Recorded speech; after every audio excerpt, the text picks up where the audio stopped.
வங்கக்கடலில் உருவாகியுள்ள ஆழ்ந்த காற்றழுத்த தாழ்வு மண்டலத்தால் சென்னையில் ஒரு சில இடங்களில் 28 மற்றும் 29 ஆகிய தேதிகளில் கனமழைக்கு வாய்ப்பு இருப்பதாக வானிலை ஆய்வு மைய தென்மண்டல தலைவர் பாலச்சந்திரன் தெரிவித்திருக்கிறார். அவருடன் நம்முடைய செய்தியாளர் தமிழரசு நடத்திய கலந்துரையாடலை தற்போது பார்க்கலாம். இந்த டிப்ரெஷன் சென்னை ஒட்டி இருக்கக்கூடிய மாவட்டங்களுக்கு மழை கொடுக்கும். ஆமா, தற்பொழுது நிலவரப்படி பார்க்கும்போது 28, 29 தேதிகளில் ஓரளவுக்கு மழை கொடுக்கறதுக்கான கனமழைக்கான வாய்ப்பு இருக்கிறது. மாற்றங்கள் நிகழ்கிறதா என்பதை தொடர்ந்து கண்காணித்து தெரிவிக்கப்படும். அதே போல உள் மாவட்டங்களுக்கு மழைக்கான வாய்ப்பு இருக்கு. தற்பொழுது உள் மாவட்டங்களுக்கான வாய்ப்பு குறைவு. இந்த சிஸ்டம் கடந்து போனால் உள்பகுதியில் கடந்து பெரும்பாலும் இது கடலோர பகுதிகளில் ஒட்டி தான் இருக்கக்கூடிய நிலையை பார்க்கிறோம். மாற்றங்கள் நிகழ்ந்து உள்பகுதியில் சென்றால் உள்ள மழை உண்டு. தற்போது நிலவரப்படி பெரும்பாலும் கடலோர மாவட்டங்களுக்கு தான் மழை இருக்கிறது. அதை ஒட்டியுள்ள மாவட்டங்களுக்கு தான் மழை இருக்கிறது.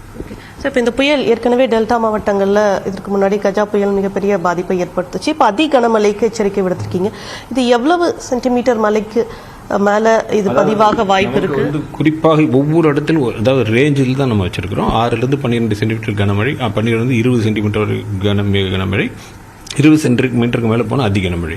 அதிக கனமழைக்கான வாய்ப்பு கொடுக்கும்பொழுது எல்லா பகுதிகளிலும் அதிக கனமழையாக இருக்குன்னு சொல்ல முடியாது.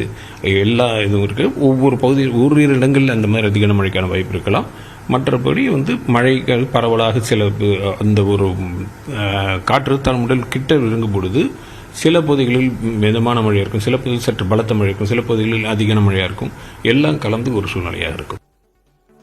வங்கக்கடலில் நிலை கொண்டுள்ள குறைந்த காற்றழுத்த தாழ்வு மண்டலம் நாளை மேலும் வலுப்பெற்று வரக்கூடிய நாட்களில் புயலாக மாறும் வாய்ப்பு இருப்பதாகவும், மேலும் டெல்டா மாவட்டங்களில் மழையின் தாக்கம் படிப்படியாக அதிகரிக்கும் என்றும் தனியார் வானிலை ஆய்வாளர் ஸ்ரீகாந்த் தெரிவித்திருக்கிறார். அவருடன் நம்முடைய செய்தியாளர் வேல்முருகன் நடத்திய கலந்துரையாடலை தற்போது பார்க்கலாம்.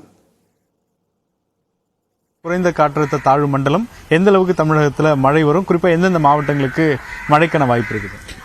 தற்போது பார்த்தீங்கன்னா இந்த குறைந்த காற்றழுத்த தாழ்வு மண்டலம் இலங்கை கரைக்கு அருகே கிழக்கு தென்கிழக்கு பகுதியில் இருக்குது. அது கிட்டத்தட்ட ஒரு 700-800 கிலோமீட்டர் தள்ளி இருக்குது. சென்னை போன்ற பகுதிகளில் இருந்து டெல்டாலேருந்து பார்த்தீங்கன்னாலே கிட்டத்தட்ட ஒரு 300 கிலோமீட்டர் தள்ளி இருக்குது. இது இந்திய வானிலைத்துறை இது படிப்படியாக வடமேற்கு திசையில் நகர்ந்து இலங்கை கரையோரமாக நகர்ந்து தமிழகத்துக்கு கிழக்கு பகுதியில் வரும் தான் எதிர்பார்த்துட்டு இருக்காங்க. நாளைக்கு நன்கமைந்த குறைந்த காற்றழுத்த தாழ்வு மண்டலம், அதாவது ஆங்கிலத்தில் சொல்லணும்னா டீப் டிப்ரெஷன் ஆகிறதுக்கு வாய்ப்பு இருக்குன்னு சொல்லியிருக்காங்க. இது தற்போதைய சூழலில் இலங்கைக்கு கிழக்கு தென்கிழக்கு இருக்கிறதுனால முதல்ல நமக்கு தென் தமிழகம் மற்றும் டெல்டா கரையோர பகுதிகளில் மழை பெய்யும். இப்போதைக்கு அங்கங்கே மழை பெய்ய ஆரம்பிச்சிருக்கு.